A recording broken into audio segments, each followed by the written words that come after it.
Hello, you're listening to Mike Madden on the Art Show podcast. Here you will find interviews with authors, musicians, artists and anyone else in and around the arts. Some of the interviews are taken direct from the Art Show on Expat Radio, with one or two specials in between.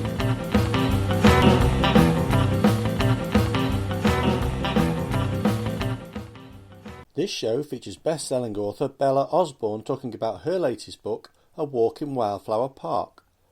It was first broadcast on Expat Radio on the 24th of October 2019. Due to licensing restrictions, we were unable to play the music from the original broadcast. Hello, this is Mike Madden on the Arts Show on Expat Radio, and tonight my special guest is Bella Osborne. Good evening, Bella. Hi, Mike.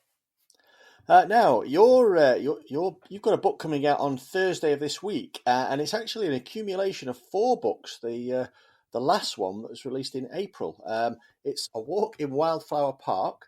So just give our readers a little bit of a synopsis about it. Yeah, that's right. A Walk in Wildflower Park is out on Thursday. It's like a lot of my stories, it's mainly around a relationship of 2 women, so Anna and Sophie, and it follows both of their stories, so it kind of splits between the two. They're 2 friends and they work together and they live in different sorts of properties, which you'll find out in the story, that both back onto Wildflower Park. So that's another one of their connections. And they're both going through all sorts of things that life throws at you. And that's what the story's about. It's very difficult to say without giving too much away, really, but it's romantic comedy with a bit of an edge. Right. And it's been serialised into 4 separate books. Did you actually set out to do it like that, or was that just something that happened? No, it's something my publisher asked me to do with my 3rd book, Willow Cottage. So that was the first one I wrote like that. So it comes out in 4 parts digitally, so about 6 weeks in between, and then there's a little bit of a wait before the whole thing comes out. So if people want to read it early and read it in parts, which lots of people do, which is lovely, then that's how it comes out first, and then the whole thing comes out as just one book. So it's just one story, it's one standard size book, and that's the version that's out on Thursday.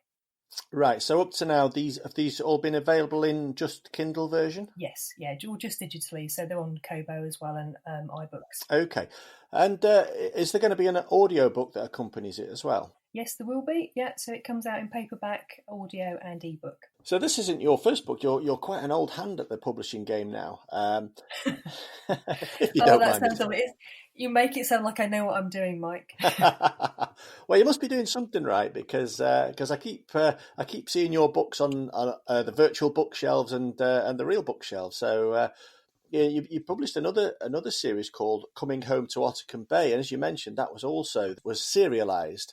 That was the second one that was serialised. Yeah, first one was Escape to Willow Cottage. Right. Then Coming Home to Ottercombe Bay, and then A Walk in Wildflower Park. And how does this serialisation affect your launch events? Because if you just launch it on ebook, digital, you've not really got anything to sign. No, people get upset if you offer to sign a Sharpie across their Kindle. Yes, I can imagine. I'll sign anything, mate.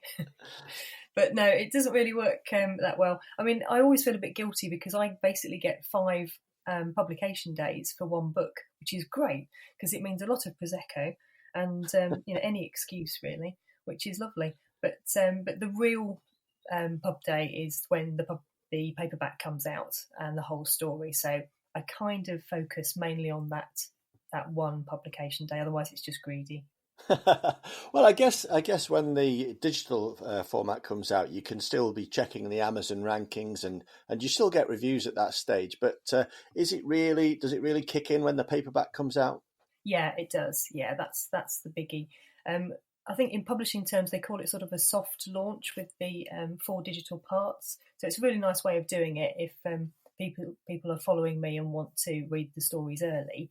And that's great. But yeah, the big launch, if you like, is when the whole thing comes out. Right. So with writing this, which is effectively a series, a mini series, do you actually have the whole story in your head before anything gets published, or do you sort of build it as you go? No, I plan. Well, I'm a big planner, so that's the first thing you need to know about me, Mike. Is I'm a big planner. So I'm a project manager by trade. So it makes absolute sense to me to plan out my novels. So everything is very well planned. There's post-it notes all over the place. There's lots of plotting goes on. There's bio sheets for every character, including the animals. So there's a lot that happens before I put pen to paper. And because I know it's coming out in 4 parts, that's how I plot it.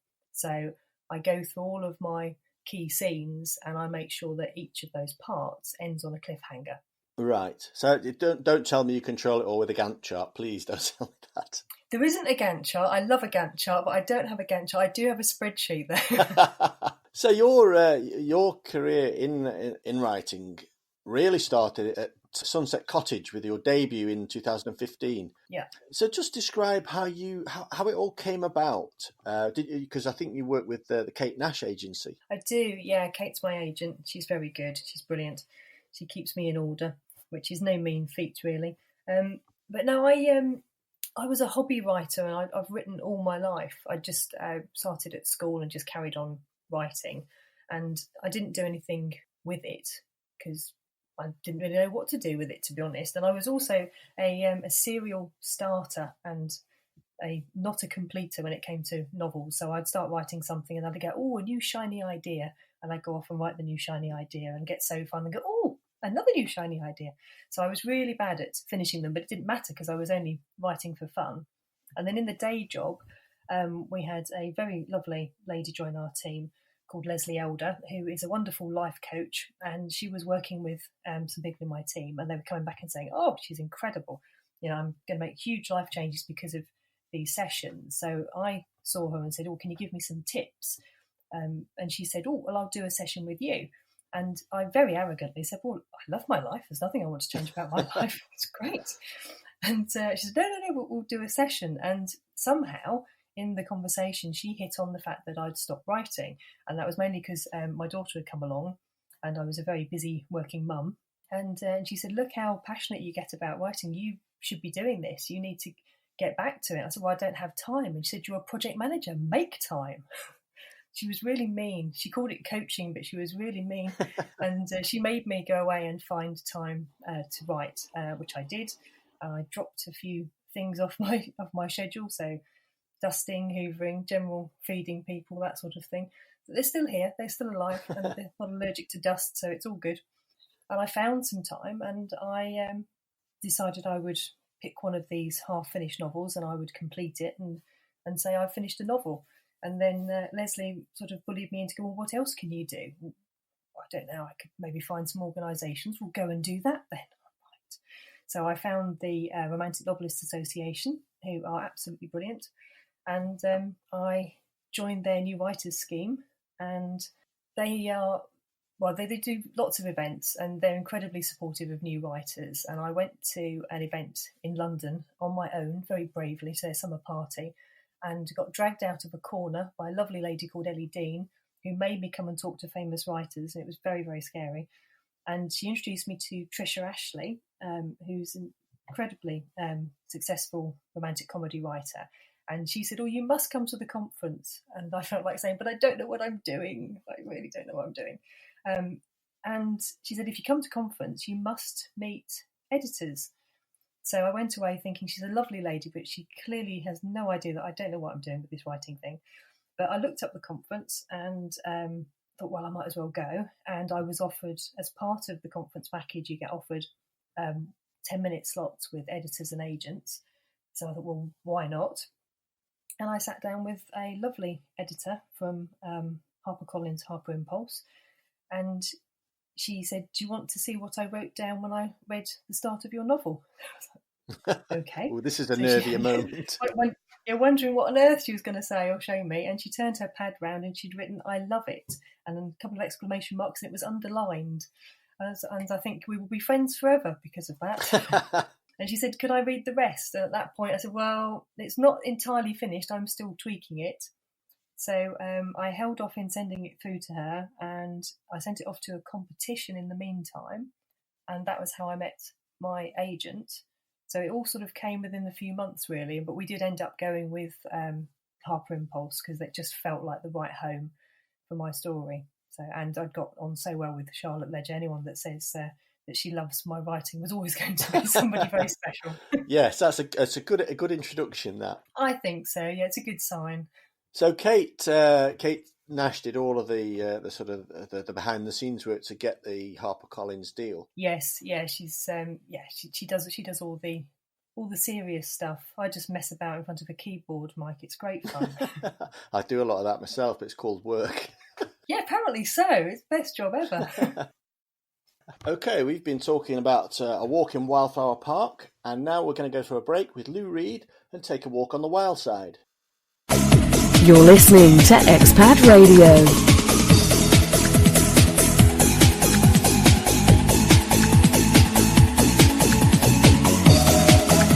You're listening to Expat Radio, beaming out across France and around the world. Hello, this is Mike Madden on The Art Show on Expat Radio, and don't forget to go to our website, which is expatradio.uk. And tonight I'm talking to Bella Osborne about A Walk in Wildflower Park and several other of her novels. Now, before the break, we talked about her journey into publishing, including the day that she met her editor and her agent. Now, have you been on any writing courses, or are you a member of any writing groups at the moment? I used to go to a local writing group, which was run by an author called Jill Vickery, and I did that for a few years. That was really good. It was just a local weekly thing, but it did teach me an awful lot because I didn't really know anything at all about writing. I just sat down and wrote, so it taught me about how I should be doing it. So that was really useful, especially as I was writing my first novel at the time. And now I go to a fortnightly local writers group where we just sort of meet up and talk about various different things, and that's really nice. We don't get out much, you see, as writers. We're in our writing cave a lot of the time, so it's nice to see real people. And do you sort of, are you the big star at the meeting, or is everybody sort of on an equal footing there? Oh no, that sounds awful, doesn't it? They do occasionally. I do have that moment where occasionally all heads turn in my direction, like I know what I'm doing, and they look to me for advice, and I go, really, you need to go elsewhere. But I do try and help, and I share what I know. I just feel that what I know is not a huge amount. So obviously I only know my story and how I've got to be published. And I know it does take talent, absolutely, and it does take dedication, but it takes an awful lot of luck. And that's the bit you really can't account for.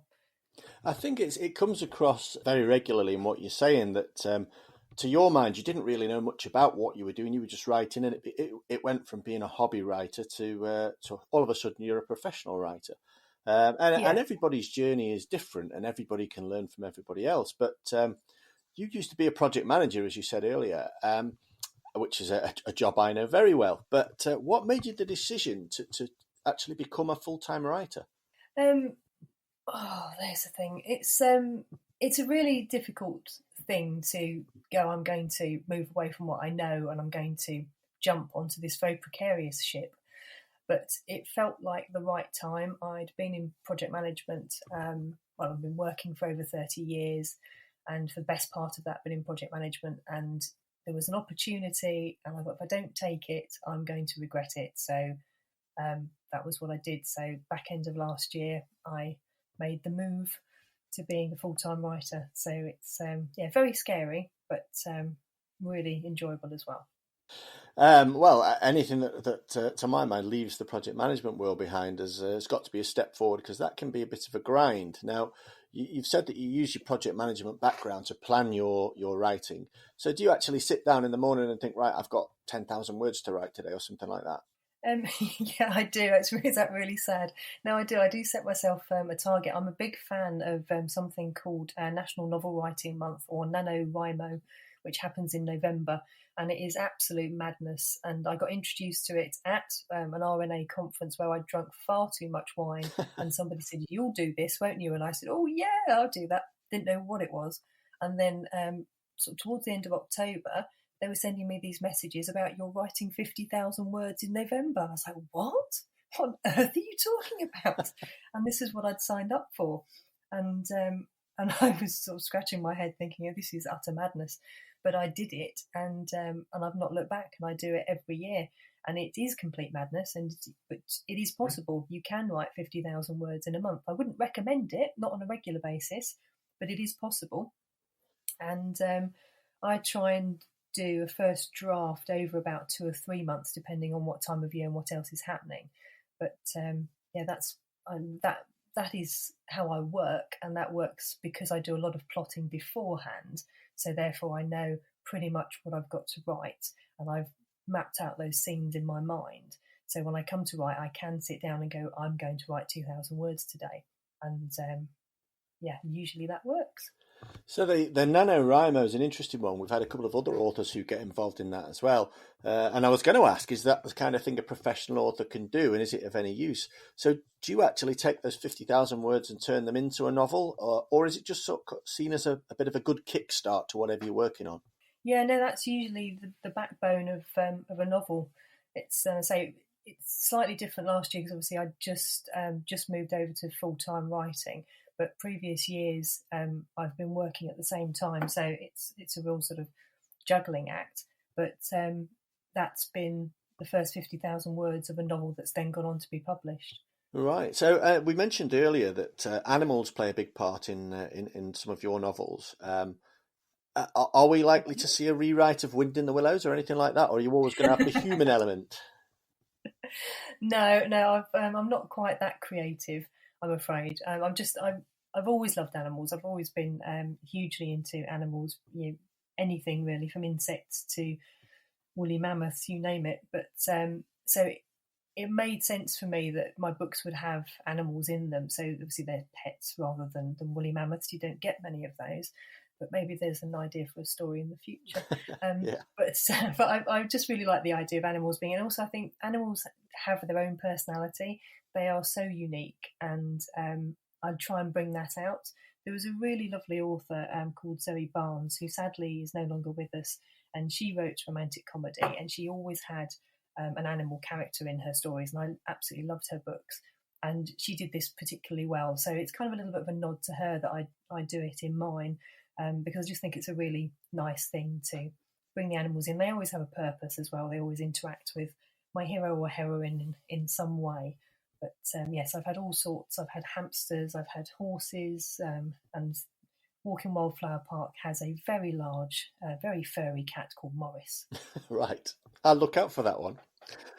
So you mentioned that you used to write as a hobby writer, but you also on your websites you used to jot down stories quite a lot. So how far back does this writing go? Did you write a lot at school? Yeah, I did.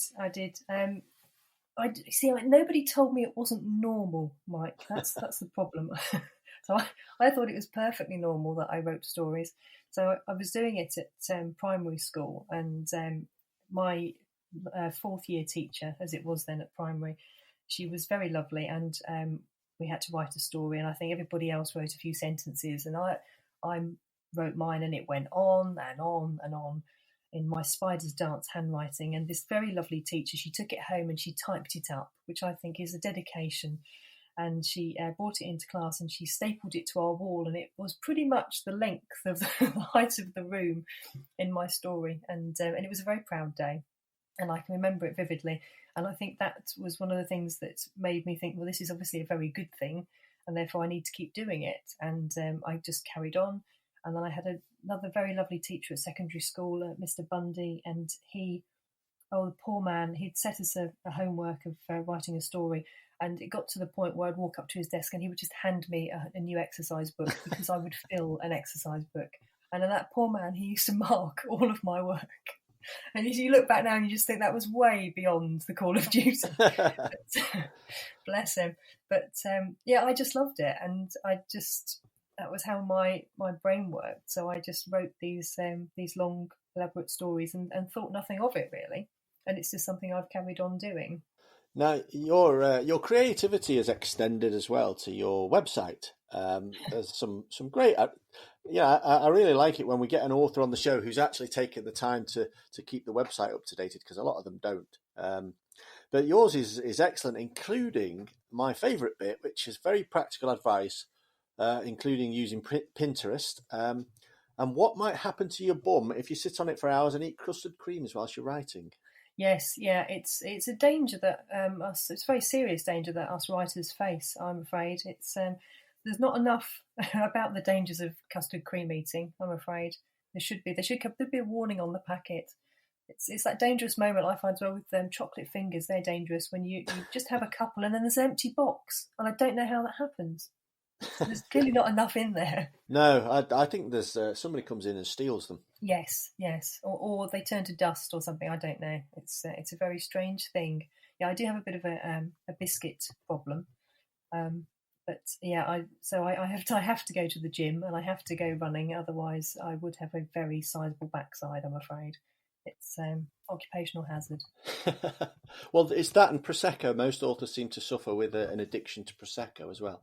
Yes, yeah, that's it's a terrible life. It really is hard, really hard. So you've got the novel coming out, A Walk in Wildflower Park, in 3 days' time. So what's next on the agenda after that? So the next book is in editing at the moment, book 6. So that'll be out sometime next year. I've got 2 books out next year, so that's all very exciting. So I think I can probably say we've got a working title on the first one, which is It Could Be You.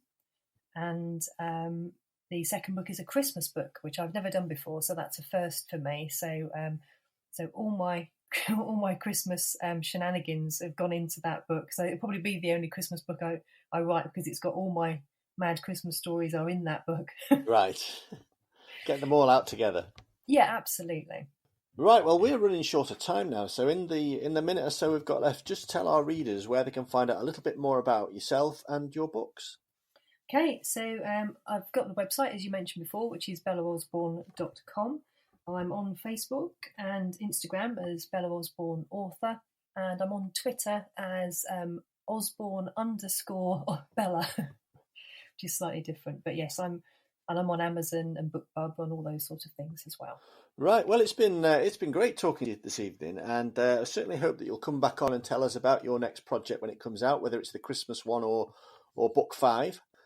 So good luck with the launch on Thursday, and we will hopefully get you back on again soon. That's lovely. Thanks ever so much, Mike. Okay, so we've had a bit of a summer theme here, so we're going to go out with Summer Night, Olivia Newton-John and John Travolta. Expat Digital Radio, online 24/7. You've been listening to the Arts Show podcast with Mike Madden. Come back soon for more artists, authors, musicians and anyone else connected with the arts. We're going to play out with Mike Sanchez and I Don't Stand a Chance. And baby, you hiding something that you don't want me to know, because I'm getting a vibe from way down the side, like you're just about ready to go. And you can't tell me where you stayed last night, you just can't cope with treating me right.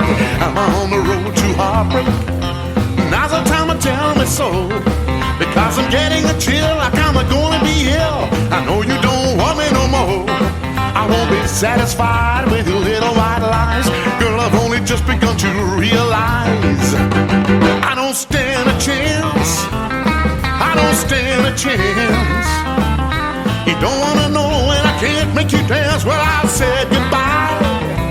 Find yourself another guy. I wish you were mine, but I'm losing my mind. I don't stand a chance.